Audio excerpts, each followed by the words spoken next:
ये लीजिए आपका रुमाल। शशि, ये लाल रंग का रुमाल क्यों? मेरा सफेद रुमाल का है। अरे आज सूरज 5:55 पर उगा था, इसलिए आज आपका लाल रुमाल ले जाना शुभ रहेगा। हे भगवान शशि, तुम और तुम्हारे टोटके पता नहीं क्या क्या करती रहती हो तुम। लाओ दो, अब यही दो। बाय। अब एक बार घर से निकलते हुए जूते पर थूक दो। हाँ हाँ बाय। फिर टोटका। अरे मेरे जूते पॉलिश्ड हैं, इन पर थूक कर इन्हें खराब नहीं करूंगा। लो जी, एक तो इनको इतने बढ़िया बढ़िया टोटके बताती रहती हूँ और ये है कि मेरी बात को मानते ही नहीं है।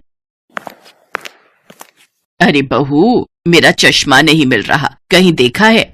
माँ जी, आप बार बार चश्मा भूल जाती हो। मेरी मानो, एक बार मेरा टोटका आजमा लो, आपका चश्मा फिर कभी नहीं खोएगा। कौन सा टोटका? रोजाना नए नए टोटके करती रहती है। रुको, मैं अभी आती हूँ। शशि एक बर्तन में थोड़ी सी आग जलाकर बैठ जाती है। ये क्या कर रही हो बहू? तुम इस बर्तन में आग क्यों जला रही हो? इस आग और इन मिर्चों से मेरे चश्मे का क्या लेना देना? माँ जी, बीच में बोलो नहीं, बीच में बोलने से टोटका खराब हो जाता है। बस आप यहाँ बैठ जाओ। शशि उस आग में कुछ साबुत मिर्च डाल देती है, जिससे पूरे घर में मिर्चों का धुआं फैलने लगता है। शशि की सास चिल्ला पड़ती है, अरे बहू, ये क्या कर दिया? सारा धुआं मेरी आंखों में जा रहा है। माँ जी, आपका चश्मा खोया है ना? वो मिल जाएगा। अरे तो चश्मा तो खो ही चुका है। अगर ये धुआं कुछ देर और रहा तो मैं अपनी आंखें ही खो दूंगी। उसके बाद मैं क्या चश्मे का अचार डालूंगी? मैंने कहा इसे अभी बंद कर। पता नहीं कौन कौन से टोटके आजमाती रहती है। शशि की सास रसोई में गई और पानी का भरा हुआ जग लाकर उसे आग पर डाल दिया। माँ जी, आपने टोटका पूरा होने ही नहीं दिया। अब तो आपका चश्मा मिलने से रहा। अरे मिल जाएगा, पर तू जो ये टोने टोटके करती रहती है ना बहू, इनसे संभल जा। कहीं ऐसा ना हो एक दिन इन टोटकों की वजह से तुझे पछताना पड़े। नहीं माँ जी, ये टोटके बड़े फायदे के होते हैं। वो तो आप मेरी बात को मान ही नहीं रहे हो। टोटके तक तो बात ठीक थी, पर शशि इन छोटे छोटे टोटकों को करते करते वो अब कुछ ज्यादा ही अंधविश्वासी होती जा रही थी। पर वो इस बात को खुद भी नहीं जानती थी। एक दिन शशि बाजार में एक सब्जी वाले से सब्जी खरीद रही थी। भैया, 3 भिंडी, 3 आलू, 3 प्याज, 3 टमाटर और 3। बहन जी, ये आप सब कुछ 3-3 खरीदोगे तो मेरा हिसाब कैसे बनेगा बताइए? 3 भिंडी मैं कितने की दूंगा बताइए? इसका तो कोई वजन ही नहीं बैठ रहा। और आपके परिवार में 3 भिंडी पूरी हो जाएगी? मैंने कई बार देखा है, आप मेरे से सब्जी खरीदने आते हो, पर कभी 3 तो कभी 5 तो कभी 7। अरे का चक्कर क्या है बहन जी? अरे भैया, ये मेरा अपना टोटका है, इसलिए मैं गिनती की सब्जी लेती हूँ। तुम बस 3-3 सब्जी तोल दो। सब्जी वाला भी शशि की बात सुनकर हैरान रह जाता है। अब वो चुपचाप सारी सब्जियां दे देता है। शशि सब्जियां लेकर घर आती है। रात का खाना बनाकर जब शशि ने सबको परोसा। शशि, ये क्या है? ये आज प्लेट में 3 रोटी, 3 आलू, 3 भिंडी के टुकड़े, 3 प्याज के टुकड़े, ये सब क्या है? और तो और 3 खीरे, 3 मूली के टुकड़े। मेरी थाली में भी ऐसा ही खाना है। अब ये क्या है शशि बहू? अरे ये बहुत ही बढ़िया टोटका है। आज 3-3 की गिनती की सब्जी खाने से सब शुभ होगा। माँ जी, आप कहते रहते हो ना आपको गैस की शिकायत है। ये 3 का टोटका करने से आपकी गैस की शिकायत दूर हो जाएगी। वो तो ऐसा खाना खाने से वैसे ही दूर हो जाएगी। थाली में है ही क्या जो गैस बनेगी? बहू, तुम्हारे टोटके तुम ही जानो। गले से निवाला भी नहीं निकला जा रहा। ये देखो, रायते में 3 बूंदी डाली है। हद ही हो गई। पता नहीं ये टोने टोटके वाली बहू हमें ही मिलनी थी। शशि को तो बस अपने टोटकों पर विश्वास था, इसलिए वो रोजाना ही ऐसा कुछ करती रहती थी। एक दिन शशि जब फिर से सब्जी वाले की दुकान से गिनती की सब्जी लेने लगी तो उसे एक औरत मिली। भैया, मुझे आज 5 पालक के पत्ते दे दो, 5 सरसों के, 5 मेथी। अच्छा, तो आप भी टोटकों पर विश्वास रखती हैं? मैं भी ऐसी ही सब्जी लेती हूँ। मैं भी यही टोटका आजमाती हूँ।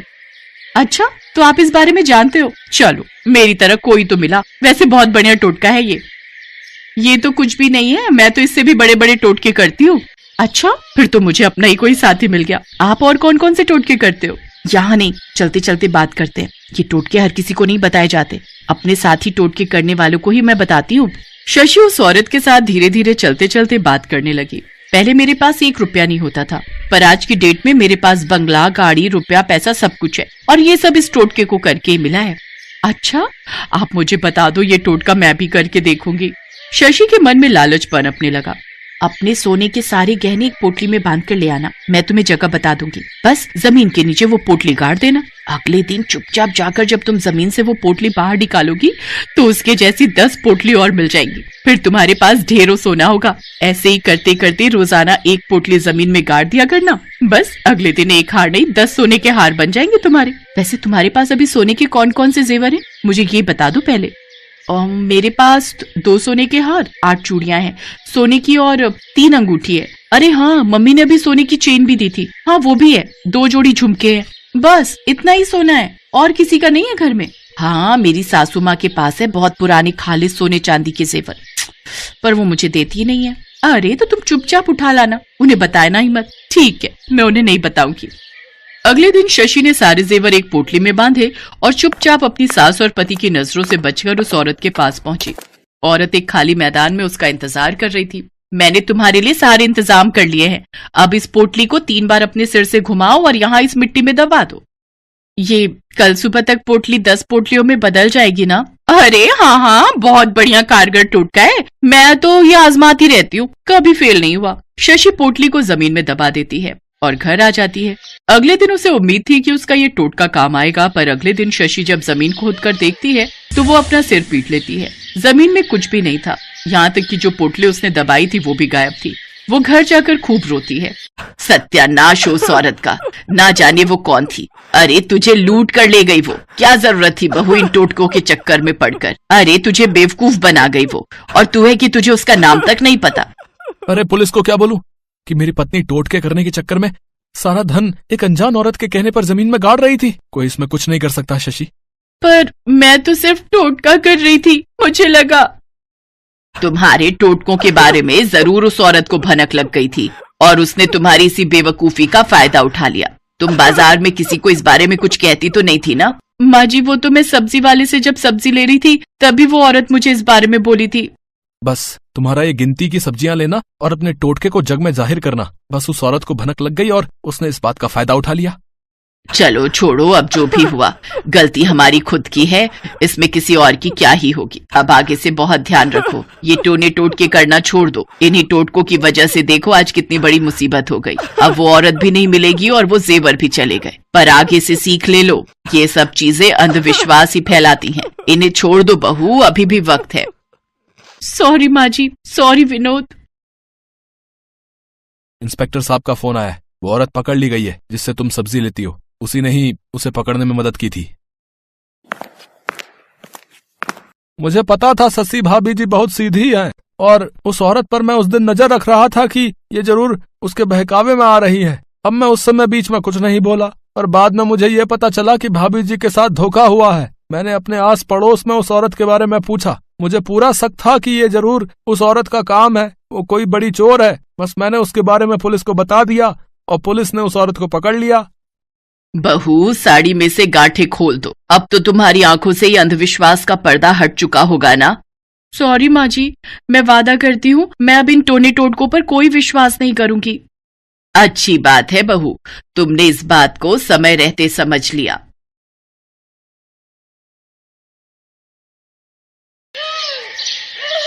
प्रिया शादी करने के नाम से डर रही थी और बार बार अपनी मम्मी से एक ही बात कह रही थी।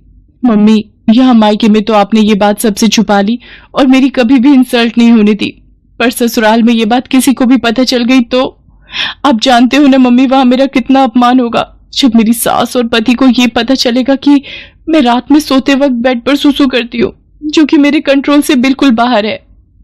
प्रिया बेटा, मैंने तेरी दवाइयां सूटकेस में रख दी हैं, तूने समय पर लेती रहना। तू घबरा मत, डॉक्टर ने भी तो यही बोला है ना कि तुम्हें तनाव बिल्कुल भी नहीं लेना है, और रात को सोने से पहले सुसु करके सोना, तो तुम्हें ही परेशानी नहीं होगी। अपने खाने पीने का ध्यान रखना और सोते समय अपने मोबाइल में आधी रात का अलार्म भी लगा लेना, जैसे यहाँ लगाकर सोती हो। प्रिया उस वक्त माँ की बात को सुन लेती है, पर उसके मन में इस बात को लेकर बहुत डर और घबराहट पैदा हो रही थी। कुछ दिनों बाद प्रिया की शादी हो जाती है और वो अपने ससुराल आ जाती है। कुछ दिन तक प्रिया अपने फोन में अलार्म लगाकर सोती है तो सब कुछ ठीक चल रहा था, पर एक दिन प्रिया, अचानक मुझे ऑफिस के काम से बाहर जाना पड़ रहा है, पर मैं 2 दिन में वापस आ जाऊंगा। तुम इस बात को लेकर मेरे से नाराज तो नहीं होना? नहीं नहीं, मैं भला क्यों नाराज होने लगी? आपका काम पहले है, आप अच्छे से काम करके लौटना। अरे रवि बेटा, तू चिंता क्यों करता है? मैं हूं ना बहू का ख्याल रखने के लिए। हम दोनों सास बहू खूब मजे करेंगे। रवि काम से बाहर चला जाता है। उसी रात, प्रिया बेटा, ये देख, मैंने हम दोनों के लिए कितनी बढ़िया वाली आइसक्रीम मंगवाई है। हम दोनों मिलकर खाते हैं। पर मैं तो आइसक्रीम खाती ही नहीं हूँ, क्योंकि ठंडी चीजें खाने से मुझे और ज्यादा सुसु आता है। पर माँ जी को मना कैसे करूं? उन्हें बुरा लगेगा। मुझे आइसक्रीम खानी पड़ेगी। है ना कितनी बढ़िया वाली आइसक्रीम, हमारे यहाँ की मशहूर आइसक्रीम है। एक काम करो, जब तक रवि वापस नहीं लौटता, हम दोनों सास बहू एक ही कमरे में सो जाती हैं। रात को सोते समय गप्पे मारेंगे। जी जी ठीक है माँ जी, जैसा आप कहें।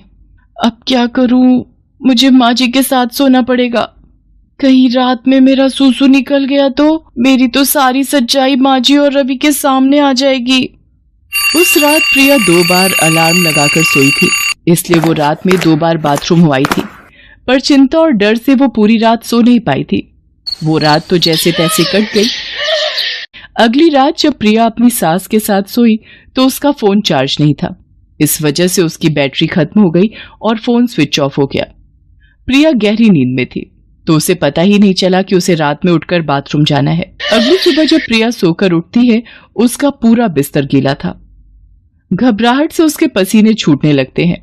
प्रिया की सास ये सब देख लेती है और गुस्से में प्रिया पर चिल्ला पड़ती है। इतनी देर में रवि भी वापस आ जाता है। रवि बेटा, हम बेड पर सूसू करने वाली बहू ले आए हैं। मुझे तो सचमुच इसे अपनी बहू कहते हुए शर्म आ रही है। दुनियादारी और समाज में किसी को भी पता चल गया तो सब लोग हम पर हंसेंगे। अब मैं इसका क्या करूं? इसके माँ बाप ने भी हमसे इस बात को छुपाया, और तो और इसने भी हमसे इतनी बड़ी बात छुपाई। मुझे तो कुछ समझ में नहीं आ रहा है। मैं तो कहती हूँ इसे अभी के अभी इसकी माँ के घर भेज दे। अब तू ही इससे बात कर। माँ, मैं ये बात जानता हूँ। मुझे पता है कि प्रिया को रात में बेड पर सूसू करने की आदत है। क्या तू ये बात जानता है और तूने ये बात मुझसे छुपाई? आते ही बीवी का गुलाम हो गया। रवि इस बारे में जानते थे, पर उन्होंने मुझसे इस बात के बारे में पूछा भी नहीं और गुस्सा भी नहीं किया। पर रवि को ये बात कैसे पता चली? मैं तो रोजाना अलार्म लगाकर सोती हूँ। माँ, ये बात मुझे उस दिन पता चली जिस रात प्रिया बहुत गहरी नींद में थी। अलार्म मैंने ही बंद किया था। तब मैंने देखा प्रिया के आसपास बिस्तर गीला हो रहा था। मैं उसी वक्त समझ गया था। प्रिया, तुम्हें याद होगा जब उस दिन तुमने मेरे उठते से ही बेडशीट चेंज कर दी थी ताकि मुझे पता ना चले। माँ, प्रिया की नजर से सोचो, वो खुद इस आदत से कितनी शर्मसार होती होगी। शायद ये कई रातें सो भी नहीं पाई है। माँ, आप जानती हो इस आदत की सबसे बड़ी वजह तनाव है। आप तो खुद कहती हो किसी भी बीमारी की सबसे बड़ी वजह चिंता होती है। और माँ, हम कितनी बीमारियों का शिकार होते हैं, पर उन्हें ठीक करने के लिए इलाज के साथ साथ हमें अपनों के सहयोग की भी तो जरूरत होती है। तभी तो हम बीमारी से लड़कर ठीक हो पाते हैं।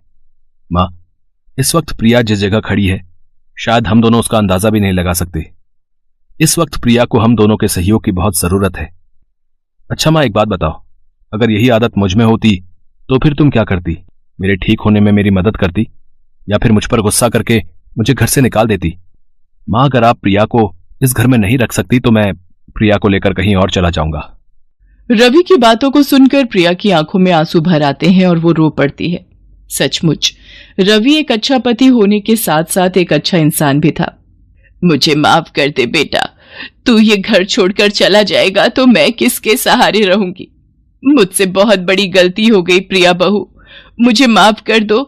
मुझे तुम्हें समझना चाहिए था, न कि तुम्हारी कमी को ढूंढना चाहिए था। एक माँ होकर भी मैं तुम्हारी परेशानी को समझ नहीं पाई। नहीं माँ जी, आप मेरी माँ हो और माँ कभी अपने बच्चों से माफी नहीं मांगती। मैं सचमुच कितनी भाग्यशाली हूँ जो मुझे पति के रूप में रवि और माँ के रूप में आप मिले। प्रिया अपनी सास के गले लग जाती है। ये देखकर रवि भी बहुत खुश होता है। प्रिया अब रात में तरल पदार्थ ज्यादा नहीं लेती थी और समय पर सोती थी। प्रिया रात में कभी अलार्म से ना उठ पाए तो रवि उसे उठा देता था ताकि प्रिया को रात में कोई परेशानी ना हो।